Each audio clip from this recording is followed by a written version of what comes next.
Hello, Yijao Martins, licensed marriage and family therapist, couples therapist. Today I'm speaking to you from the beautiful Nairobi, Kenya. We will continue with the conversations of how to heal authority issues in ADHD impacted relationships. This is a high time for us to discuss this issue. As you probably know, there are protests going on by Gen Zs and young people here in Nairobi, and there has been some police bullying collision. So let's go back to the individual levels of authority issues and how that manifests in ADHD impacted relationship. As our society are formed by individuals and groups and families. So we've been talking about how authority issues manifest in the ADHD relationship in the past couple of weeks. And we talked about self-definitions. So how people with ADHD and their partner may have hard time with defining themselves, identifying their thoughts, to clarify their expression, their opinions, to get their message across to their partner. And feelings, how to bypass those superficial upper level feelings and get down into the deeper, more vulnerable feelings. And how to identify those feelings in your body, to know the sensations that associate with certain feelings, and how to undo the tension that block you from having access to your deeper and more vulnerable emotions. So let's start with number one, thoughts. So what are your thoughts when it comes to expressing yourself, your opinions, and what you think, what you believe in? A lot of my ADHD clients have a hard time with expressing themselves clearly without going too general, too broad, too blurry, too global. And why is that? I think there might be some self-defeating, limiting thoughts or anxiety-provoking thoughts that stop them from channeling their energy and letting their partner know who they really are. Some of the examples I can think about are, well, why does it matter if I say what I say? Nobody will believe me. Nobody will appreciate me. They just think I'm stupid. They think I'm foolish. As I was working with high school students in Nakuru yesterday, and some students were talking about other people telling them they are foolish. Once you're foolish, you're always foolish. So they have a hard time having the confidence to express what they believe, what they think. So a lot of people with ADHD actually were told that they're slow, that they're irresponsible, that they're stupid because of their symptoms. So they may already internalize those thoughts and beliefs and become part of them. Those parts we call inner critics. So when our inner critics were blah, blah, blah, blah, talking about how bad we are, they block our enthusiasm, our intuition, our creativity to express what's true to us. And what happens is we cannot show our partner who we are and cannot stand on our own feet and negotiate with them in the process of building a healthy relationship. So you probably know this, the number one goal is to identify, to be aware when you have those anxiety-provoking thoughts like nobody believe in me, nobody value my thoughts, I don't matter, or my thoughts are stupid anyways, they don't listen to me, they don't value what I have to say. Because those are the walls between you and the outside world. So if you stay global, stay blurry, nobody will ever be able to guess what you really think and how brilliant you are. A lot of my clients with ADHD, they are just absolutely brilliant and creative and intelligent.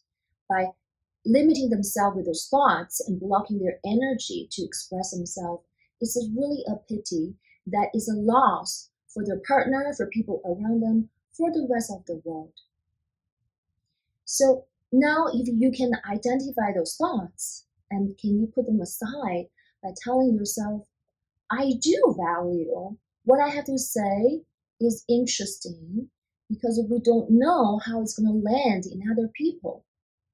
I'm willing to take a risk, to express myself, to let people to see who I really am, and embracing the possibility of a connection.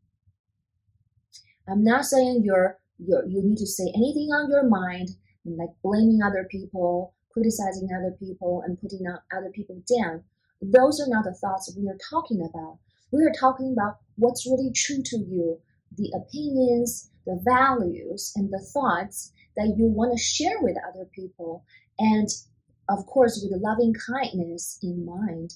And if that offend other people, you want to inquire and get to know why the other person get triggered by your thoughts. Maybe they need to do some work on themselves to tolerate different opinions. That's how we can integrate different opinions and values. And that's how we can integrate differences. So that's the thoughts. And after you express your thoughts, how about the feelings? Well, I have an analogy of the iceberg, but I was terrible at physics when I was in high school, so I don't remember the proportions. But I remember is once you put the ice in the water, there will be a proportion of the ice show up above the level of the water, and there's a huge amount underneath that's hidden. So same thing, when we are expressing our frustration, our annoyance, our anger, and then somewhere around there are shame and guilt and anxiety. They're actually more superficial emotions. There's a huge amount of emotion, that resources that's underneath the water that we do not see. And if you do not dig deeper, you do not know what they are. You cannot share that with your partner. They have no idea what they are and to connect with you. Oftentimes, frustration, anger, annoyance, and anxiety tend to put people off. People mostly feel this is negative and where I don't feel comfortable with that. So it triggered a reaction in them, and that inhibit our connection. But the more vulnerable feelings like hurt, sadness, helplessness, vulnerability, hopelessness, being alone, when you express those vulnerable, tender feelings, people tend to soften and open up, and are more likely to listen to what you have to say and even comfort you. So this is our work, is to go underneath the surface of water to understand and discover what are the deeper emotions that are associated with this event that are being triggered.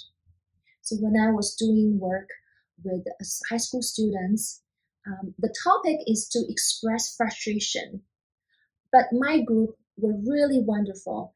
They come in already getting in touch with a deep sadness and hopelessness and brought into the group. So we were able to hold hands and shed tears and connect from that place. And then after that, the tears, after the emotions move through, they were able to get in touch with their vitality and energy and go to the larger group to share the experience and talk about their frustration.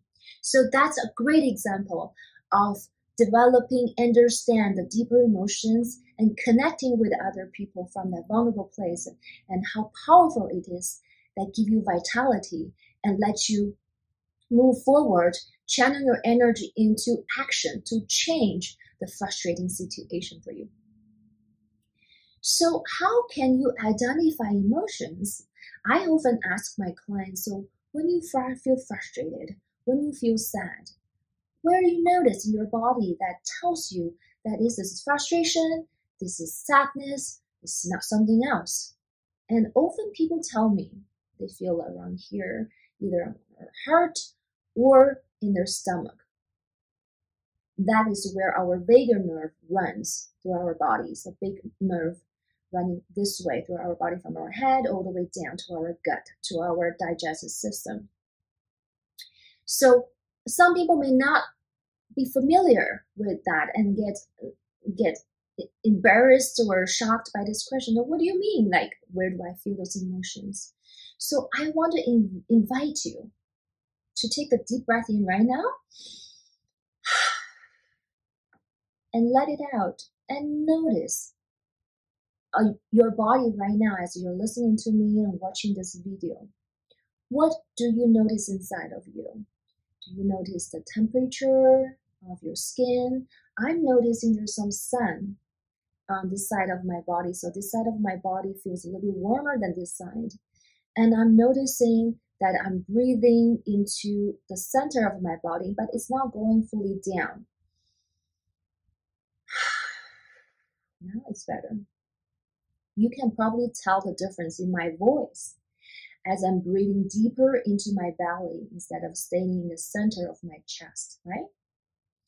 And notice your heart rate. What is the beat? Is it like this? Or is it like this? So is it rhythmic? Do you feel comfortable with that? So all of those sensations are unique to us. Nobody will be able to tell us how we feel in our own body. And those are the indicators of emotions. Oftentimes, when people feel anger, a lot of energy rising from the bottom up to the head. So there's a saying in Chinese called 怒发冲冠, which means your anger hair stand up on your head, on your skull. And literally it pushes up your hat. So you may notice the rising of energy to your head, to your face when you get angry. Those are valuable, very cherishable energy that we can use if we channel them into our arms. We can do things to change the situation, to make it more adaptable and satisfying for us. And so anger is generally a sign that something is blocking your way that need to be changed. You can use that vitality energy for. It's the expression of anger depends on your community, the social norms that is accepted or frowned upon. But energy itself, anger, is just pure energy. It's emotion, energy in motion. So it really depends on how you channel, how you use this energy, and how you use those emotions. So what happened? You have some blockage here. Some of my clients says, well, I notice tension in my chest, tightness in my chest, when I ask them to explore sadness and anger, all those emotions. Well, those are our tissue tightening up. I call them expression of protectors, protective parts, to tighten up. So in case we got attacked, we don't bleed to death. It's a way to guard ourselves, literally close our heart so we don't get injured or we don't get hurt. But that's perceived danger, right? Right nowadays, unless you're in a danger zone, that you will be attacked physically by someone. Most of the time when someone says something to you, you feel, ouch, I feel the hurt here in my heart. That there's no real danger of heartbroken to death, right? So it's our brain is tricking us, saying, well, I'm in danger, I'm going to die. But the reality is you can breathe into your heart and keep your heart break open and really gaining the energy and the emotions, get in touch with the power of your emotions and channel them. Then you can use them towards the goal, towards your goal, to achieve your goal, to move forward in life, to connect with other people. So thank you for listening. Today we talk about those limiting, self-limiting thoughts. We talk about emotions underneath the surface that's actually helpful for connection. We talk about how those manifest in our bodies and how we use tension to block those emotions. And then in some way, really hinder our connection with other people energetically. So we'll continue with this conversation next week. Thank you for listening and thank you for viewing. Till next time. Bye-bye.